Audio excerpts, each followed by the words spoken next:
Welcome back to more calculus, everybody. Today we're going to be looking at what are known as improper integrals. And simply put it, improper integrals are integrals where there is either an interior point where there is an infinite vertical asymptote, or maybe one of the or both of the endpoints are problematic in that either they don't exist or maybe they are infinite as well. So let's go ahead and take a look at this real quick. You'll recognize a lot of the technique that we use here, and it is kind of a buildup of what we've been doing this entire chapter. So in Indiana Jones and the Last Crusade, Indy and his father seek out the Holy Grail, like literally the Holy Grail, with the Third Reich hot on their tail, of course, the Third Reich. Their path leads them to the catacombs deep under Venice, where the remains of a crusader holds the key pieces of the puzzle. The catacombs are seemingly infinite, with walls that squeeze closer and closer. And let's say the area in the catacombs is modeled by a graph e to the negative x over 2 in the first quadrant. Can we find the area of the entire catacombs? Okay, so we're looking at area where it is literally infinite. Is the now let's say put it the other way. The region is an infinite region, but is the area also an infinite area? If the region goes to infinity in one or both directions, does that necessarily mean that the area is also infinite? Here's what I mean by the region is infinite. Here is our graph of e to the negative x over 2. Now we're only going to go look in the first quadrant here. If I do a little bit of zooming in and I scroll, I can see, well, definitely the area ends right here at the coordinate axis. And this coordinate here is 0, 1. And it ends over here at 0, 0 because we're in the first quadrant. But as we go to the right, we notice that this is asymptotic. And our function will never cross the x-axis. It's always going to stay above the x-axis. So even though we're getting close to y equals 0, we're never going to actually equal y equals 0. We'll just get very, very close. So in that sense, the region is an infinite region. And depending on what you think, you might think that this area is also going to be infinite. And I wouldn't blame you. The area could be infinite. And in fact, sometimes it is infinite. But what about in this specific case for e to the negative x over 2? To answer that question, we're going to look at this limit here, or this integral, the integral from 0 to b of e to the negative x over 2. So we're going to integrate that, and we get negative 2 e to the negative x over 2 from 0 to b. Substitute that in, we get negative 2 e to the negative b over 2 plus 2 e to the 0. So the key here, I think the key here, is to take this negative exponent and put it in the denominator. So let's simplify this again. We're going to get 2 minus 2 over b over 2. Now that we have that, let's take a limit of this expression as b goes to infinity. Because remember, b is the upper limit here. And if I go back to my area, what we're saying is b is going all the way to positive infinity. So we'll take a limit of our expression. The limit as b approaches infinity of 2 is just 2. And then the limit of 2 over b to, or 2 over e to the b over 2. Well, if b goes to infinity, this denominator is going to grow without bound. This denominator here will grow without bound. And so this entire thing is going to go to 0. So we get actually a limit of 2 minus 0 which is just 2. Now that technique that we just did there, putting in a variable for the upper limit and then taking a limit as that variable goes to infinity, that's going to be the technique that we're going to use. We just evaluated the integral from 0 to infinity of e to the negative x over 2. So we found that the infinite region that we saw in our Desmos graph has a finite area of just 2. And that is not something which we should take lightly. It's not something that automatically makes sense to a lot of people, but what should make sense to you now that you've studied some calculus. Infinite areas or infinite regions can have finite areas under the right circumstance. So we're going to recap here. Number 1, substitute the infinite limit with a dummy variable. Me personally, I like to use a if it's the infinite limit is on the lower limit, and I like to use b if the infinity is in the upper limit. You're going to evaluate that integral for the dummy variable, and then you're going to take a limit of that, definite answer. And that limit is going to be the value of your infinite integral. So, that said, we're going to revisit the C word here. And if the limit converges, then the integral is said to converge as well. Okay. And if the integral doesn't converge, then we're saying the integral diverges. It's either one or the other. It's a binary thing. Let's look at this example. What about the integral from 1 to infinity of dx over x? Okay, let's use our technique. We're going to first evaluate the integral from 1 to b of dx over x. That's not a big deal. That's the natural log of x evaluated from 1 to b. Notice that I didn't bother with the absolute value, since I know that the value of x is always going to be positive, since the lowest limit is 1. Let's substitute things in. This is the natural log of b minus the natural log of 1. And of course, the natural log of 1 is 0. So this is just equal to the natural log of b. So the integral from 1 to infinity of dx over x is the same thing as the limit as b approaches infinity of the natural log of b. Now the natural log of b grows without bound. So this is infinite. So here again, we have another infinite region, but this time our infinite region has a definite area, or does not have a definite area. The area of this region grows without bound. Let's take a look at that on the graph.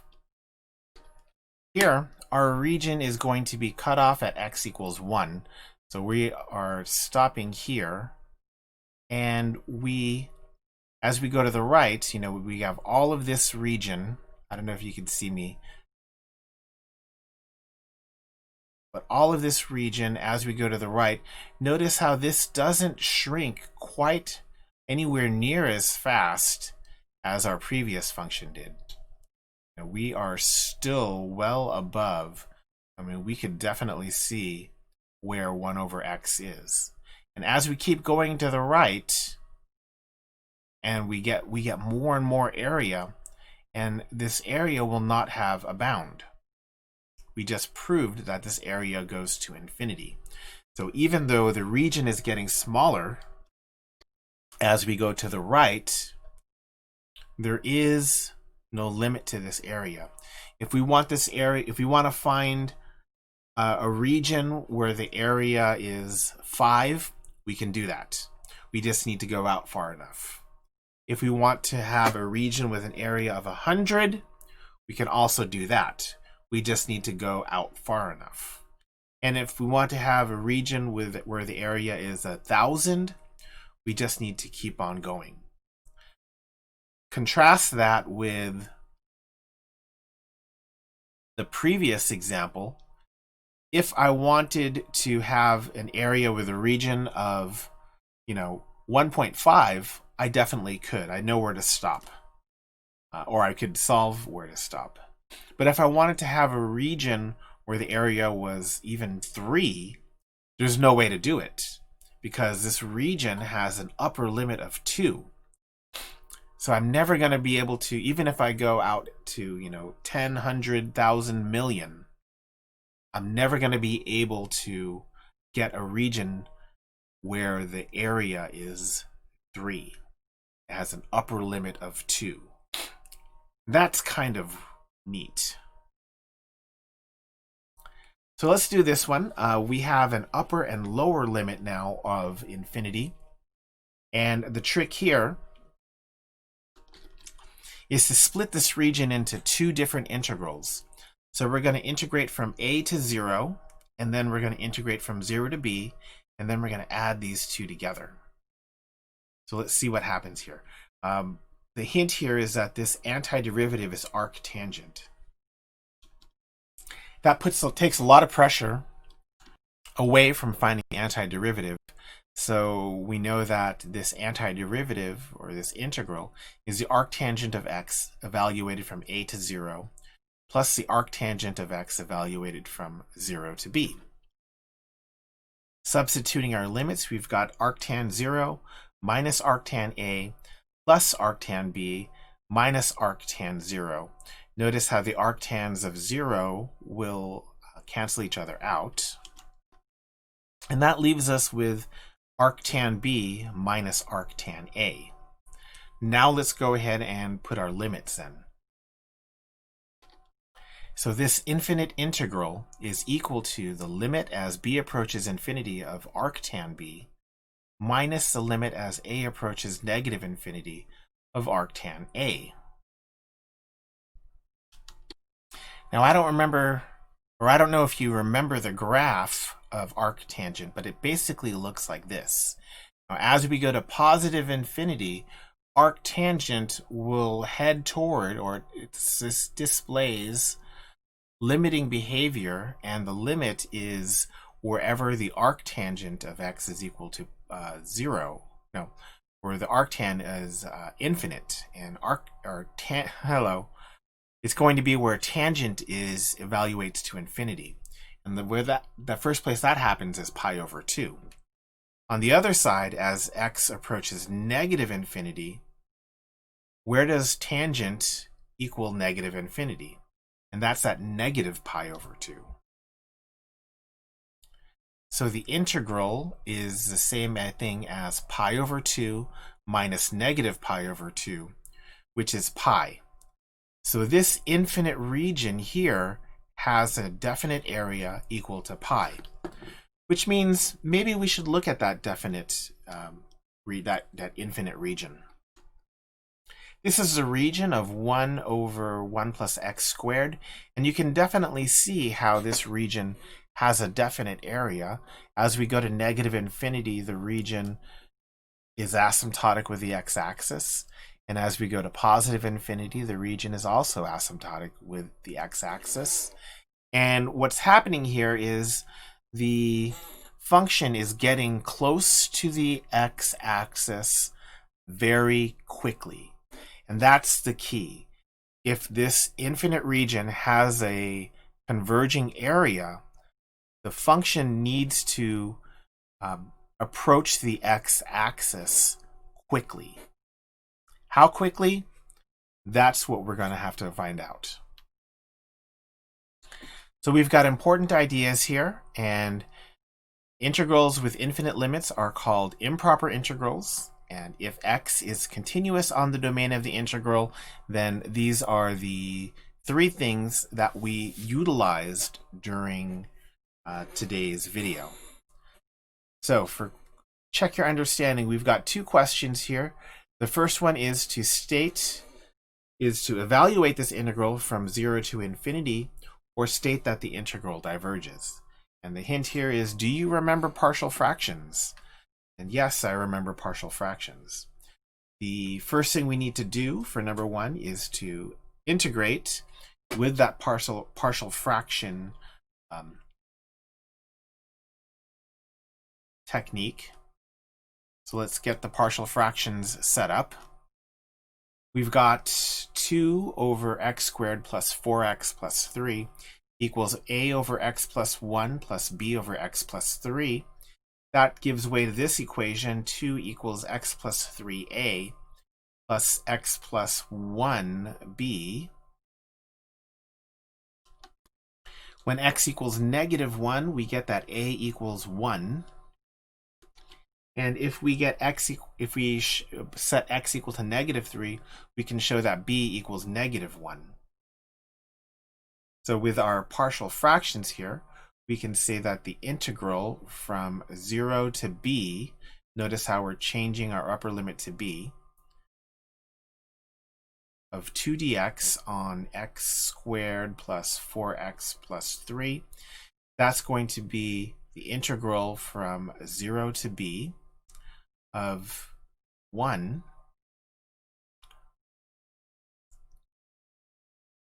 over x plus 1 minus 1 over x plus 3 dx. Doing these for a while, you can see that this is going to be equal to the natural log of the absolute x plus 1 over x plus 3 evaluated from 0 to b, which is the natural log of b plus 1 over b plus 3 minus the natural log of 3. Incidentally, the natural log of 3 is the same thing as the negative natural log of 3. So this is going to turn into plus natural log of 3. But that's not here or there because we are going to go with our infinite limit now. So the integral from 0 to positive infinity of 2 dx over x squared plus 4x plus 3, that's going to be equal to the limit as b approaches infinity of the natural log of b plus 1 over b plus 3 plus the natural log of 3. Now this limit can be put inside of our natural log. Also note that b is going to be a positive number always, so we don't actually need the absolute values. So this is the natural log of the limit as b approaches infinity of b plus 1 over b plus 3 plus the natural log of 3. And as b goes to infinity, well, how do you want to evaluate this? You can use L'Hopital's rule. You can divide everything by the lead power or by the biggest power of b. I think I'm going to do that. Let's divide everything by 1 over b. So this becomes the limit as b approaches infinity of 1 plus 1 over b over 1 plus 3 over b plus the natural log of 3. Yeah, as b goes to infinity, this is just going to be 1 plus 0 over 1 plus 0, which is just 1. So this becomes a natural log of 1 minus the natural log of 3. By the way, the natural log of, plus the natural log of 3. The natural log of 1 is 0. So this is just the natural log of 3. Look at how many different things we need to know about in order to do this one integral. That means that you're learning something here, which is a good thing, right? Okay, let's take a look at this next one. We've got the integral from 1 to infinity of x e to the negative x, and we're supposed to decide if this converges or diverges. The hint here is, do you remember integral by parts? So yeah, let's use integral by parts. Let's first find the antiderivative.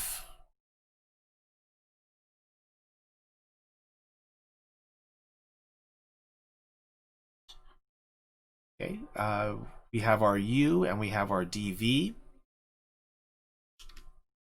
First row, x and e to the x. And then we do derivative and integral. Second row is 1 and e to the negative e to the negative x. We do another derivative and integral, and we get e to the negative x.